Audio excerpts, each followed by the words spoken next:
Hello students, आज का हमारा केमिकल काइनेटिक्स का थर्ड लेक्चर स्टार्ट कर रहे हैं। और केमिकल काइनेटिक्स के इससे पहले वाले दोनों वाले लेक्चर्स में हमने रेट के बारे में डील कर लिया है कम्प्लीटली, और रेट एक्सप्रेशन के बारे में देख लिया है ना।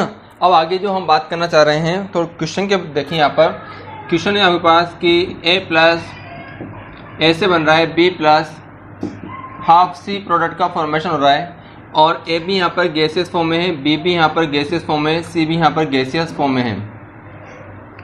ठीक है, यहाँ पर अब आगे यहाँ पर है आपके पास कि if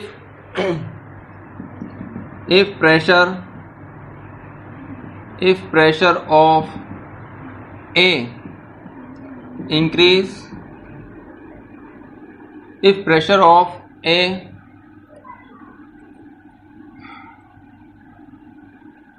is 100 mm Hg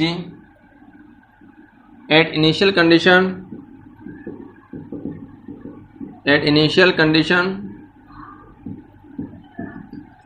and after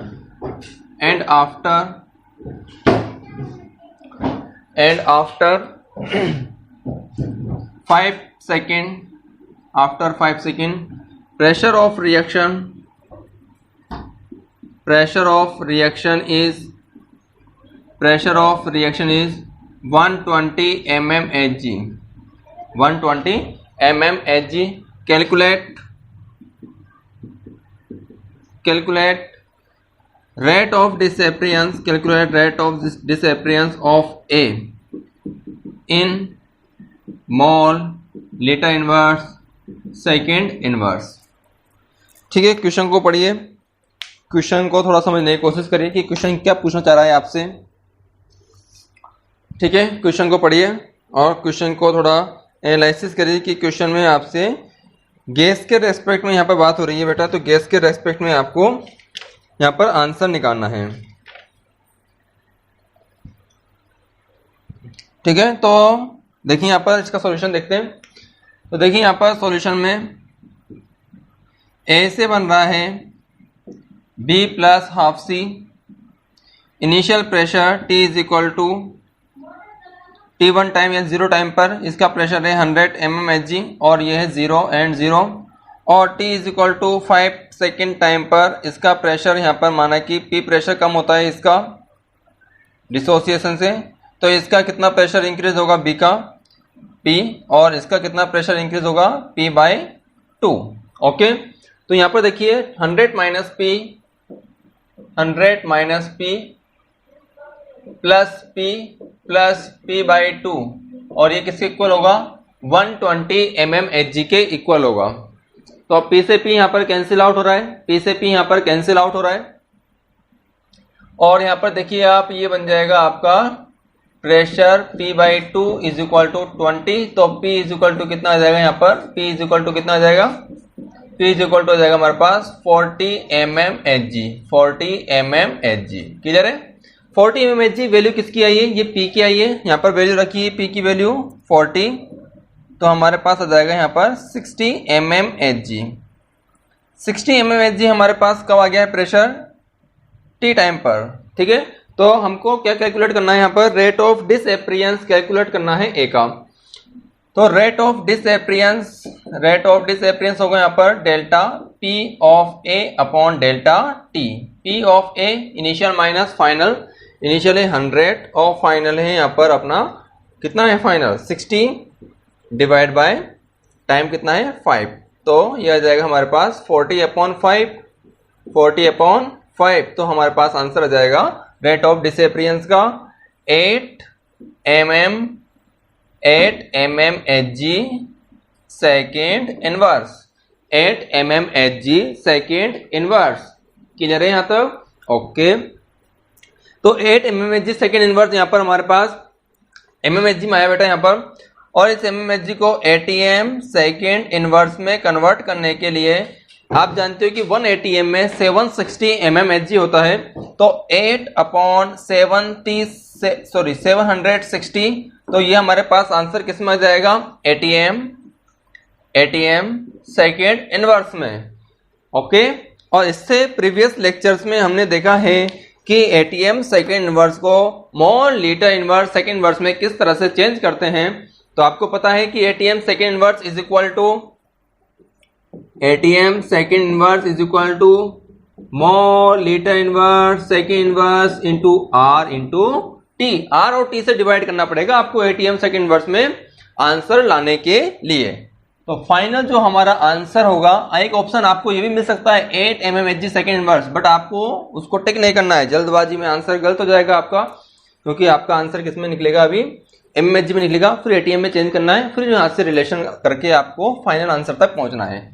तो देखिए यहाँ पर ये mol litre inverse second inverse is equal to 8/760 into R की वैल्यू 8.0821 और टेम्परेचर यहाँ पर रूम टेम्परेचर यदि क्वेश्चन में गिवन होगा आपको, यहाँ पर क्वेश्चन में 300 मान लेते हैं अपन, कितना यहाँ पर 300 केल्विन टेम्परेचर, वो क्वेश्चन में जो भी गिवन होगा उससे हम क्या कर सकते हैं, यहाँ पर फाइनल आंसर तक पहुंच सकते हैं। आपको दिख नहीं रहा होगा तो मैं नीचे लिख देता हूँ इसके लिए, mol litre inverse second inverse is equal to 8/760 R की वैल्यू 8.0821 और यहाँ पर आपका फाइनल आ जाएगा कितना 300 केल्विन। इसको सॉल्व करेंगे तो हमारा फाइनल आंसर तक हम पहुंच सकते हैं। क्लियर है बेटा, ये देख लीजिए आप फाइनल। ओके चलो ये आगे बात करते हैं। देखिए यहाँ पर नेक्स्ट क्वेश्चन आपको मैं देता हूं फॉर डिकम्पोजिशन। देखिए for decomposition of N2O5, for decomposition of N2O5,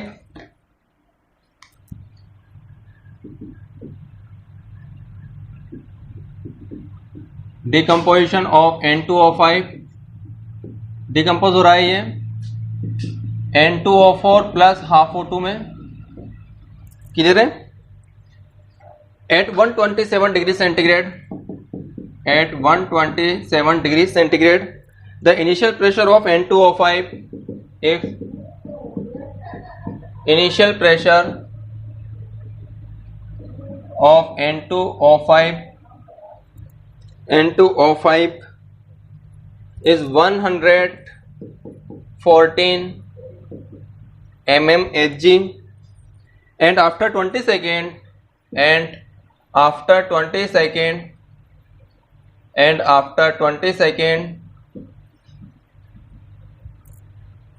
the pressure of reaction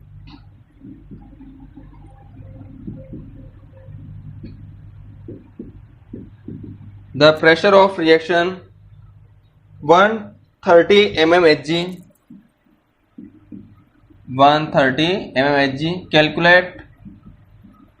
Calculate rate of disappearance N2O5 in mall litre inverse second inverse. तो सेम वही क्वेश्चन है, ठीक है, तो कर सकते हैं इस क्वेश्चन को, सेम मेथड यूज करना है आपको। इनिशियल कितना है यहाँ पर t is equal to 0 time पर कितना मान लोगे, इसका कितना है 114, इसका कितना है यहाँ पर 0 and 0 और t is equal to 20 second पर, इसका माना कि P प्रेशर कम होता है तो ये P बनेगा और ये कितना बनेगा P/2। क्लियर है, तो यहां से P की वैल्यू कैलकुलेट करेंगे अपन। आफ्टर t टाइम पर 20 सेकेंड पर प्रेशर कितना हो गया यहाँ पर 130 mmHg, 130 mmHg। करिए आप, करिए थोड़ा,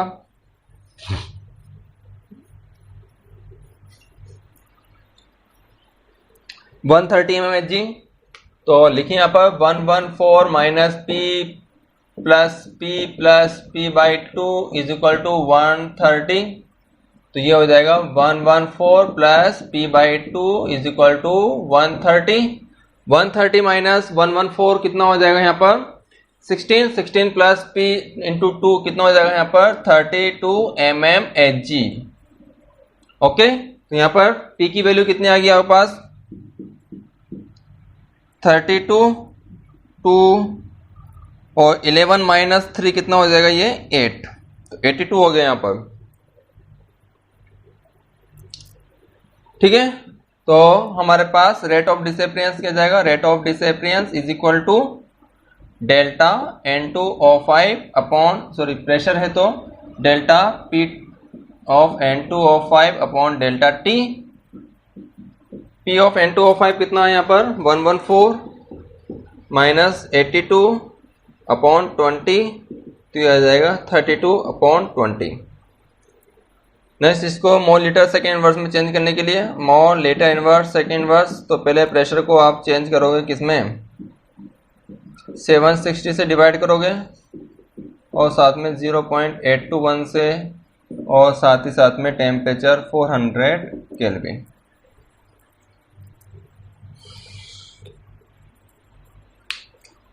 ठीक है, तो ये फाइनल आंसर है आपका मोल लीटर इनवर्स सेकेंड इनवर्स में।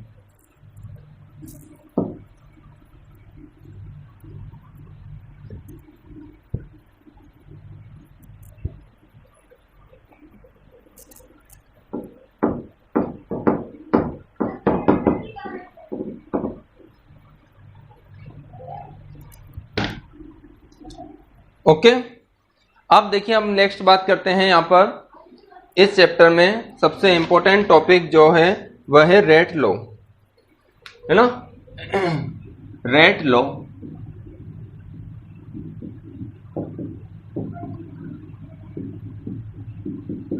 देखिए, रेट लॉ एक तो गिवन होता है, एक रेट लॉ गिवन होता है for elementary reaction, for elementary reaction. Elementary reaction आपने पहले बता दिया था मैंने कि एलिमेंट्री रिएक्शन क्या होती है, जिसमें कि सिंगल स्टेप में रिएक्शन कंप्लीट होती है ना। एलिमेंट्री रिएक्शन में रेट लॉ किसके अकॉर्डिंग था, वह law of mass action, law of mass action किसने दिया था, law of mass action Guldberg बागे के, ना। किसने दिया था, गुलबर्ग एंड वागे। तो ये 11th क्लास में है आपका आयनिक केमिकल इक्विलिब्रियम, उसमें है लॉ ऑफ मास एक्शन किसके, जैसे कि यहाँ पर कोई भी रिएक्शन है A+B A+2B है और इससे C प्रोडक्ट का फॉर्मेशन हो रहा है, तो according to law of mass action क्या है, rate is directly proportional to concentration of reactant and power of stoichiometric coefficient. Rate is directly proportional to concentration of A and concentration of B and power of stoichiometric coefficient। A का stoichiometric coefficient बने हैं, B का 2 है, तो R is equal to यहाँ पर आ जाएगा K and B की पावर 2। तो ये डॉट लॉ किसके लिए है, ओनली एलिमेंट्री रिएक्शन के लिए है। किसके लिए है, एलिमेंट्री रिएक्शन के लिए है, जब लॉ ऑफ मास एक्शन के अकॉर्डिंग।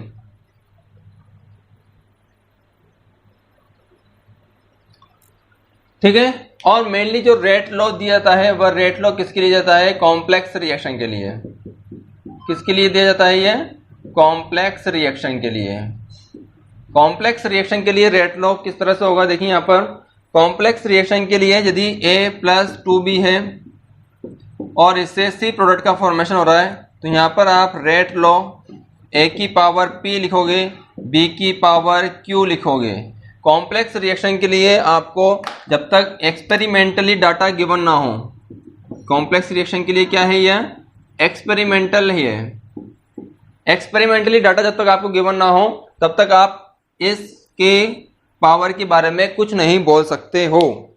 मेरी बात ध्यान से समझना, जो रेट लॉ है मेनली वह कॉम्प्लेक्स रिएक्शन के लिए ही है, क्योंकि यदि देखिए यहाँ पर यदि इसकी रेट की बात की जाए, यदि एक ही कंसंट्रेशन को 2 टाइम्स करोगे तो रेट कितने टाइम्स होगी, यदि 2 टाइम्स हो रही है, यदि एक्सपेरिमेंटली आपसे बोला जा रहा है कि आपने एक ही कंसंट्रेशन को 2 टाइम्स किया और रेट भी 2 टाइम्स हो रही है, तो ए की पावर कितनी जाएगी बेटा, यहाँ पर 1 आ जाएगी।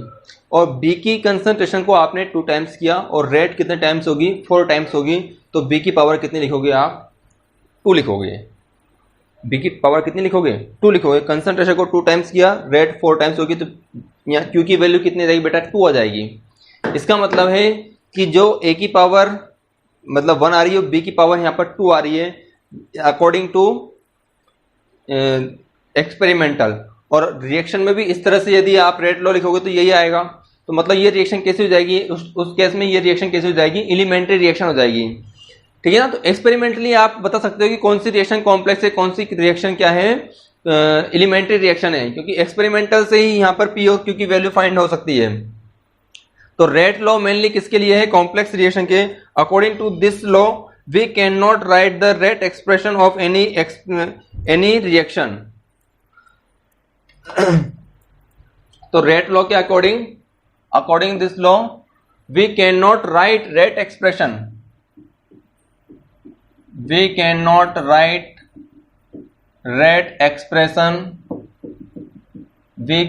write rate expression for any reaction except elementary reaction elementary reaction को छोड़कर हम सभी के लिए रेट लॉ लिख सकते हैं। we cannot write expression for any reaction except elementary reaction। ठीक है, तो यहां पर देखना मेनली हमको रेट लॉ किसके लिए पढ़ना है? यहां पर कॉम्प्लेक्स रिएक्शन के लिए पढ़ना है। तो कॉम्प्लेक्स रिएक्शन के लिए हम रेट लॉ एक्सपेरिमेंट के बेस पर ही लिख सकते हैं। तो अब आपको क्या है, यदि आपसे किसी रिएक्शन में पूछा जा रहा है कि यहां पर देखिए 2A से बन रहा है, यहां 2A प्लस 3B से C प्रोडक्ट का फॉर्मेशन हो रहा है, C प्लस 4D प्रोडक्ट का फॉर्मेशन हो रहा है, और आपसे बोला जा रहा है कि इस रिएक्शन का रेट लॉ बताइए। तो केमिकल काइनेटिक्स में जब तक आपको एक्सपेरिमेंटली डाटा गिवन ना हो तब तक आप रेट लॉ के बारे में बात नहीं करेंगे। और जब भी आपको रेट लॉ लिखना है तो इस तरह से लिखना है, we can not predict rate law for this reaction but experimentally data are given, then we can say we can write P and Q value. ठीक है ना, तो P एंड Q की वैल्यू तभी लिख सकते हैं अपन जब तक आपको एक्सपेरिमेंटली डाटा गिवन ना हो।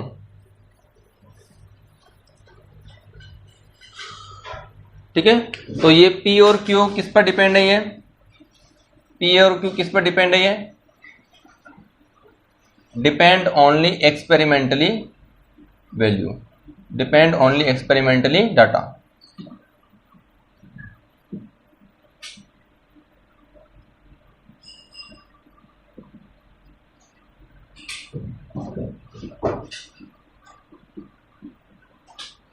ठीक है, तो रेट लॉ का यहां पर यूज क्या है? देखिए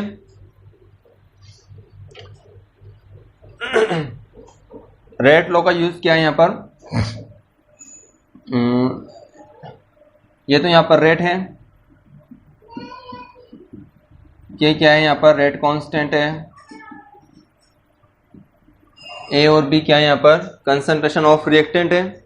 ए और बी क्या है? Concentration of reactant. And P और क्यू क्या है? यहां पर इसकी पावर है जो एक्सपेरिमेंटल से निकाली जाएगी, है ना। ये कंसंट्रेशन ऑफ रिएक्टेंट है, कंसंट्रेशन ऑफ रिएक्टेंट। देखिए यहां per unit of rate constant की बात और कर लेते हैं। यहां पर P और Q, ये P और Q क्या कहलाते हैं? यहां पर in rate law power of concentration, in rate law power of concentration of reactant is called order of reaction। तो P है यहां पर, देखना यहां पर P है यहां पर order with respect to A, और Q है बेटा यहां पर P है order with respect to B। तो A के रेस्पेक्ट में ऑर्डर कितना है? P, B के रेस्पेक्ट में ऑर्डर कितना है? Q, और P plus Q is equal to N, और N है यहां पर ऑर्डर ऑफ रिएक्शन,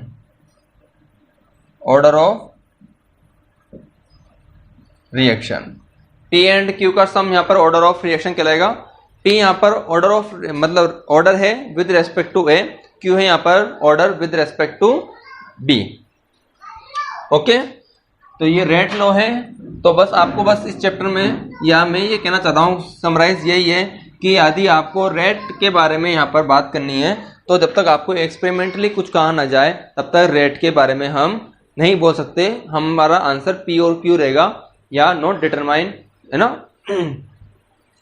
तो देखिए यहाँ per unit of rate constant की बात और कर लेते हैं, फिर अपन आगे यहाँ पर चैप्टर के क्वेश्चन सोल्व करेंगे, तब आपके थोड़े भेजे में बात बैठेगी।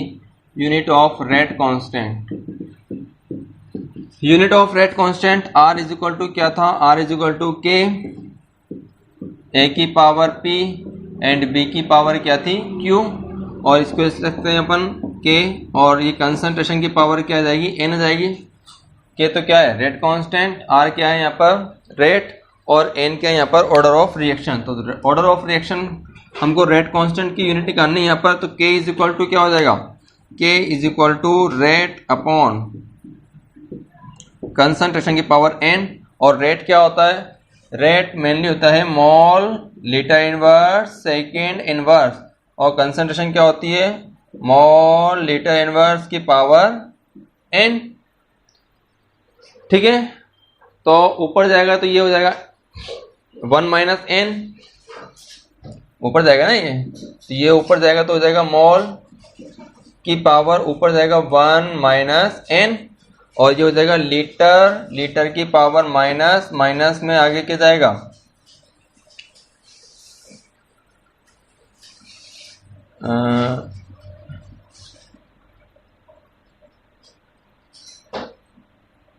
N, ये हो जाएगा -1 माइनस N।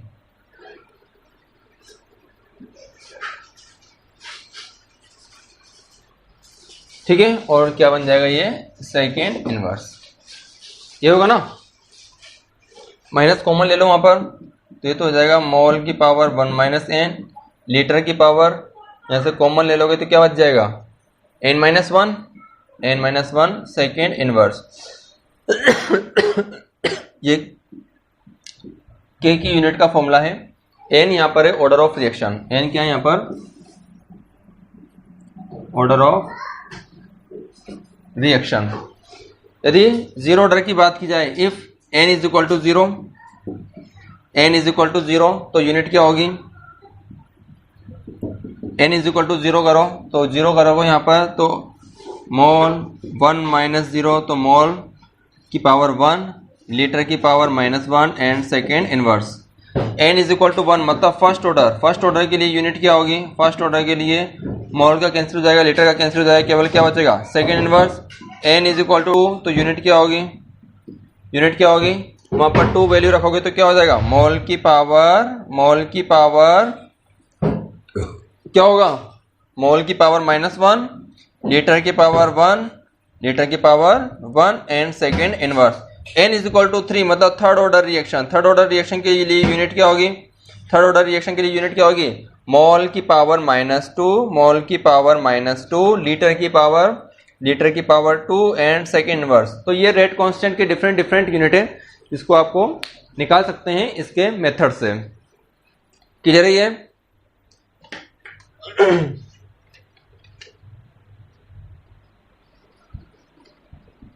क्लियर है पॉइंट? चलिए आगे।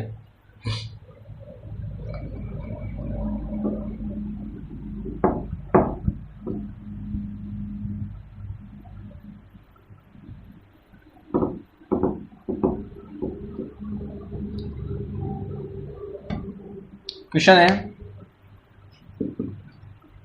A प्लस 2B से C प्रोडक्ट का फॉर्मेशन होता है। In this reaction rate law R is equal to K A की पावर हाफ। और रेट लो में याद रखना, इन रेट लो में जो पावर है वह नेगेटिव पॉजिटिव एंड फ्रैक्शन कुछ भी हो सकती है ना।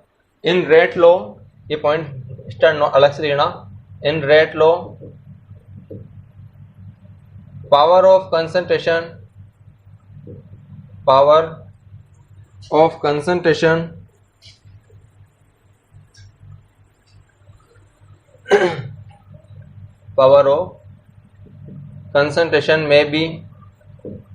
may be positive, negative, zero and fraction।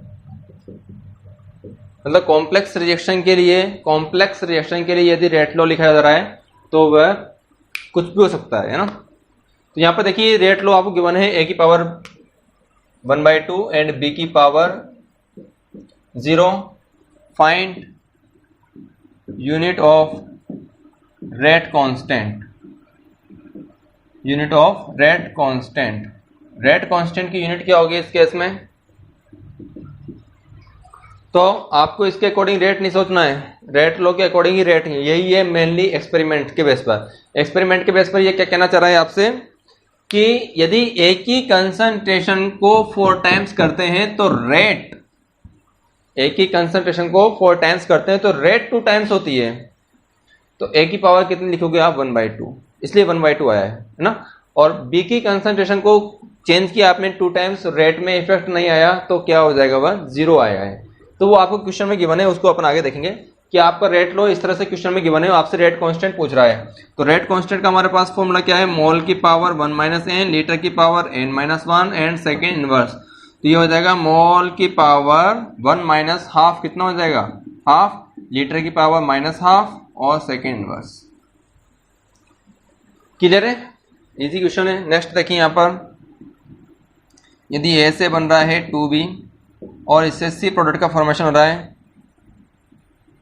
If concentration of A becomes double, concentration of A becomes double and concentration of B becomes 4 times, find change in rate, find change in rate, change in rate. और rate